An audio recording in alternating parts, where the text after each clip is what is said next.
Praise the Lord. സർവശക്തനായ ദൈവത്തിൻ്റെ പരിശുദ്ധ നാമം വാഴ്ത്തപ്പെടുമാറാകട്ടോ.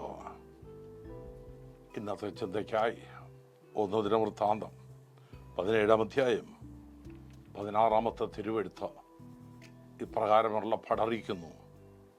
അപ്പോൾ ദാവീദ് രാജാവ് അകത്ത് ചെന്ന് യഹോവയുടെ സന്നിധിയിൽ നിന്ന് പറഞ്ഞത് എന്തെന്നാൽ, യഹോവയായ ദൈവമേ, നീ എന്നെ ഇത്രത്തോളം കൊണ്ടുവരുവാൻ ഞാൻ ആർ?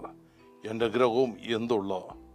ദൈവമേ, ഇത് പോരാ എന്ന് തോന്നിയിട്ട് യഹോവയായ ദൈവം വരുവാനുള്ള ദീർഘകാലത്തേക്ക് അടിയൻ്റെ ഗ്രഹത്തെക്കുറിച്ചും നീ അരുളി ചെയ്യുകയും ശ്രേഷ്ഠ പദവിയിലുള്ള മനുഷ്യൻ്റെ അവസ്ഥയ്ക്കൊത്തവണ്ണം എന്നെ ആദരിക്കുകയും ചെയ്തിരിക്കുന്നു എന്ന അരുളപ്പാട് അറിയിച്ചു. ദൈവമക്കളെ, ഈ തിരുവെഴുത്തുകൾ നമ്മയൊക്കെ ഒരുപാട് ചിന്തിപ്പിക്കുന്നതാണ്. ഈ തിരുവെഴുത്ത് നമ്മുടെ ജീവിതത്തിൽ ഒന്നുമില്ലായ്മയുടെ അവസ്ഥയിൽ നിന്നും ദൈവം കരം പിടിച്ചു നടത്തുന്നത് പോലെ പ്രിയ ദാവീദ് തൻ്റെ ഭക്തനായ ദാവീദിനെ നടത്തിയൊരനുഭവത്തെ നമുക്കിവിടെ കാണുവാൻ കഴിയുക. അതേ താൻ അകത്ത് ചെന്നോ യഹോവയുടെ സന്നിധിയിൽ ഇരുന്ന് പറഞ്ഞത് എന്തെന്നാൽ, ഞാൻ ഇത്രത്തോളം കൊണ്ടുവരുവാൻ ഒരു യോഗ്യത എനിക്കില്ലാതിരുന്ന സ്ഥാനത്ത് ദൈവം എന്നെ ഒരു യോഗ്യനാക്കി തീർത്തല്ലോ എന്നുള്ളവൻ്റെ സന്തോഷം ഓർക്കുമ്പോൾ ഈ പകൽക്കാലം ഹല്ലേലൂയ, ആ ഭക്തനായ ദാവീദിനോടുകൂടെ നമുക്കും സന്തോഷിക്കാതിരിക്കാൻ കഴിയുമോ? ആമേൻ, ഹല്ലേലൂയ. ഒന്നുമില്ലായ്മയുടെ അവസ്ഥയിലാണ് തൻ്റെ ഭവനത്തിനകത്ത് ഒരു യാഗം നടക്കുമ്പോൾ ശമൂവേൽ പ്രവാചകൻ വന്ന് ആ ഭവനത്തിൽ ഒരു യാഗം നടക്കുമ്പോൾ തൻ്റെ അപ്പനും സഹോദരന്മാരുമൊക്കെ ആ യാഗത്തിന് ഭവനത്തിലുണ്ട്. തൻ്റെ ചാർച്ചക്കാരെയൊക്കെ ആ യാഗത്തിന് അവർ ക്ഷണിപ്പാൻ കൊണ്ട് വെടിയായി തുറന്നു. എന്നിട്ടും വീട്ടുകാരും സഹോദരന്മാരും ആരും അവൻ്റെ അമ്മ പോലും ദാവീദിനെ ആ ഭവനത്തിലേക്ക് ആ യാഗത്തിന് ഒന്ന് ക്ഷണിപ്പാൻ ഇടിയായി തുറന്നില്ല. ദൈവമക്കളെ ഒന്ന് ചിന്തിച്ചു നോക്കുക. ദാവീദിൻ്റെ ഹൃദയം എന്തുമാത്രം വേദനപ്പെട്ട് കാണും. എൻ്റെ ഭവനത്തിനകത്തൊരു യാഗം നടന്നിട്ടോ വീട്ടുകാർ എന്നെ മാത്രം ക്ഷണിച്ചില്ലെന്ന് പറഞ്ഞ് ഹല്ലേലൂയ അവൻ തൻ്റെ അപ്പൻ്റെ ആടുകളെ മേയിച്ചുകൊണ്ട് വനാന്തരങ്ങളിലൊക്കെ ആയിരിക്കുമ്പോഴും അവൻ്റെ ഹൃദയത്തിൽ ഒറ്റ ചിന്തയുള്ളായിരുന്നു, എന്നെ മാത്രം ക്ഷണിച്ചില്ലല്ലോ. അവൻ തൻ്റെ ദൈവത്തോട് തൻ്റെ സങ്കടങ്ങൾ പറയാൻ തുടങ്ങി. സങ്കടങ്ങൾ ദൈവത്തോട് പറയാൻ തുടങ്ങിയപ്പോൾ സ്വർഗത്തിലെ ദൈവം ശമൂവേൽ പ്രവാചകൻ മുഖാന്തരം ഓരോരുത്തരെയും അഭിഷേകം ചെയ്യാനായിട്ട് വിളിച്ചപ്പോൾ ഹല്ലേലൂയ യഹോവയായ ദൈവം പ്രവാചകൻ അരുളപ്പാട് അറിയിച്ചത്, ഇവരെ ആരുമല്ല ഞാൻ അഭിഷേകം ചെയ്യുന്നത്, ഞാൻ അഭിഷേകം ചെയ്യുവാൻ ഒരുവനെ ഞാൻ കണ്ടുവച്ചിട്ടുണ്ടെന്ന് പറഞ്ഞത്. ഹല്ലേലൂയ. പ്രവാചകൻ ചോദിച്ചു, യെശയ്യായുടെ മക്കളിൽ ആരെങ്കിലും ഇനി ഉണ്ടോ എന്ന് ചോദിച്ചപ്പോൾ ഒരുവനുണ്ടോ, അവൻ ആടിനെ വെച്ച് വനാന്തരങ്ങളിലാണെന്ന് പറയാൻ ഇടിയായി തുറന്നു. ആളയച്ചവനെ വിളിപ്പാൻ പറഞ്ഞു. വിളിച്ച ദൈവം വിശ്വസ്തനാണെന്ന് ദാവീദിനെ ബോധ്യപ്പെടുത്തി കൊടുക്കുവാൻ ഹല്ലേലൂയ അന്ന് പകൽക്കാലം സ്വർഗം ഇറങ്ങി വന്നു. ദാവീദിനെ കൊമ്പും തൈലം കൊണ്ട് അവൻ അഭിഷേകം ചെയ്യാൻ ഇടിയായി തുറന്നു. അഭിഷേകം പ്രാപിച്ച ദാവീദ് ഹല്ലേലൂയ നിമിഷം ഞാൻ നിങ്ങളോട് പറയട്ടോ, അവൻ ദൈവസന്നിധിയിലോ യഹോവയുടെ സന്നിധിയിൽ അകത്ത് ചെന്നിരുന്ന് അവൻ നിലവിളിച്ച് പറയാൻ തുടങ്ങി, ഞാൻ എന്തുള്ളു കർത്താവേ, ഞാൻ ഒന്നുമല്ലെന്ന് പറഞ്ഞു.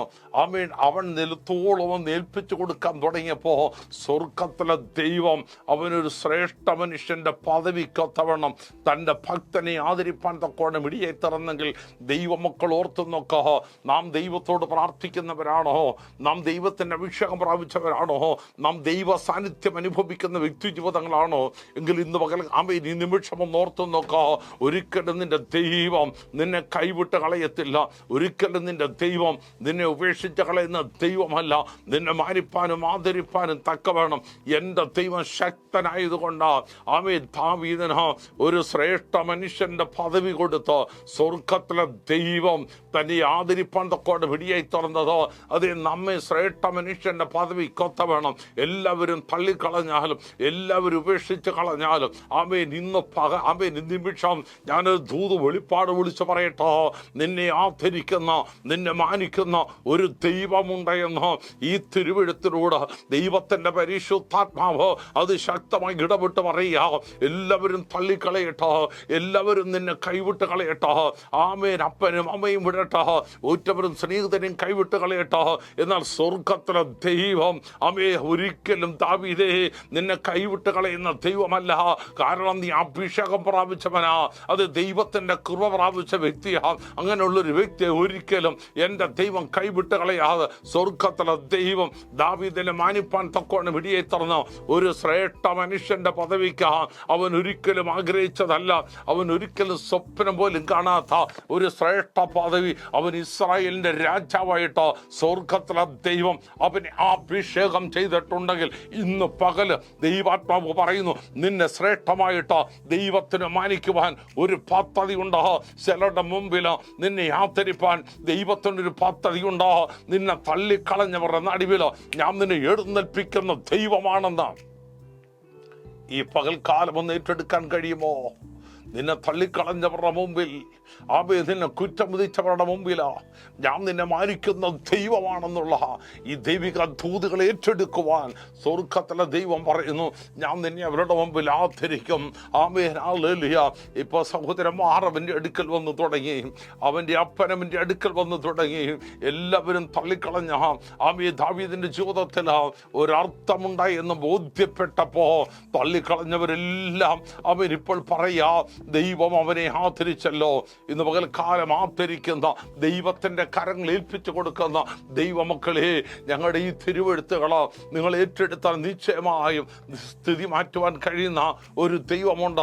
ആ സ്ഥിതിയാണ് ദൈവം യാക്കോബിന്റെ ജീവിതത്തിൽ, ദാവീദിന്റെ ജീവിതത്തിൽ മാറ്റുവാൻ തക്കോണം ഇടിയെ തുറന്നത്.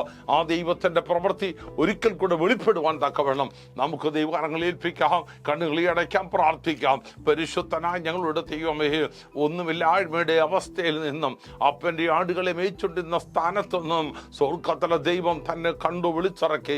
ആമേൻ. ദൈവത്തിന്റെ അഭിഷേകം ചെയ്ത ദൈവം ശ്രേഷ്ഠ മനുഷ്യന്റെ പദവിക്കൊത്ത വേണം ഒരു ഭക്തനെ ആദരിച്ചതുപോലെ നിന്നെയും ആദരിപ്പാൻ, നിന്നെ മാനിക്കുവാൻ എൻ്റെ ദൈവം ഈ പകൽക്കാലം ശക്തനാണെന്നുള്ള കാര്യം ഏറ്റെടുത്തുകൊണ്ട് ദൈവമക്കളോ ഞങ്ങളെ ശ്രവിക്കുന്ന എല്ലാ പ്രിയപ്പെട്ടവരോടും ഞങ്ങൾക്ക് ഈ നിമിഷം പറയാനുള്ള ഒരൊറ്റ ദൂതയോളൂ, നീ കർത്താവ് യേശു ക്രിസ്തുവിൽ അത് വിശ്വസിക്കുന്നുവെങ്കിൽ നിന്റെ സ്ഥിതി മാറും, നിന്റെ അവസ്ഥയ്ക്ക് മാറ്റം വരും.